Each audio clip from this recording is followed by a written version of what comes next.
زادنا صيامنا ما بنلعب مرة. السلام عليكم ورحمة الله وبركاته. وأنا وراشي من عام مسكينتي من الساحة. marka asxaabta horta waxaa soo fiirsan insha Allah ilaahay waxaan soo bishii Ramadan ee fadhiga leh indhaweyd ismeenaa soo qaban waa la kala mashquul waxa la kala mashquul ay iska jiray xanuuna bishii Ramadan ilaahay iska soo bishii marka marka sababta muslimiinta ay joogtaan waa inay habeenaa bishii Ramadan kuwa taqana bashbash iyo ruux kullu ilaahay naga dhigo hal nisbada cafiyo هذا ما طلع عرفتين غضي أوراق قيد وراكي كيف المقياي إن شاء الله سنفهم من المقياي مركع بشهر ولا نجيبه مركز أربعة من ذلك كان مسلم هيك كذا ولا أصحاب قلبي اسمه الكثير من السلام عليكم من الشرع عليهم من قصة كتبتي وأنا من معاه والله نحن بعثنا مقرنين كل صهر بصهر لكن لما المسلمين وفاتوتي رمضان كريم.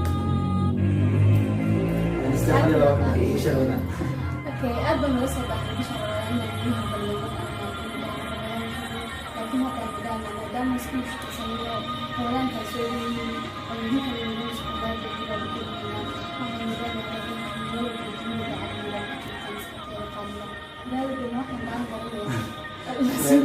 kita saya benar tidur kan ini kalau ashabi kan sudah sih mereka waxaan dabacnayna in la soo farxada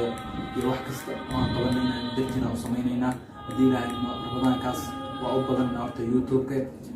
waxaa jiro kale labada YouTube hal YouTube ay taqaaneen laakiin laba YouTube aan leeyahay mid waxaa ku qorayo barnaamijkan midna official waa kana anta ka hadlaya linkiga leeyahay ha marka salaas oo na wacyigelin Ramadaanka hadii ilaahay bartu waxaa soo gelinayna hero official bartu waxa ka dhammaysan hero production saas oo qodayna insha Allah hadii ilaahay أنا نوصله شايف هذا إن شاء الله أنا سوى وأنا بالهواء أنا أقول بدع كسي أو كمان ما قلت حنوسنا أنا حنود بعيد إلى حافل ما ضد كورونا هي حنونني أفوي كمان أنا نقول ده بدأ بقول عمرنا كمان ضد كمان تمشي بالدنيا وبيجي تعالى أنت حنوسك الله عافية أنت هذا عافية قلت الله عافية كل شيء هذا إن شاء الله سنتك waxaan rajaysanaynaa inay dhibka maanta lagu dhacay in aan ka roonaan doono insha Allah caafimaad ilaahay ugu wada bedelo hadda taraawiix lama tukado guryaha lagu xaniban yahay laakiin insha Allah ilaahay baan ka magan galnay mar dambe dhibaatadaas inay nagu dhicin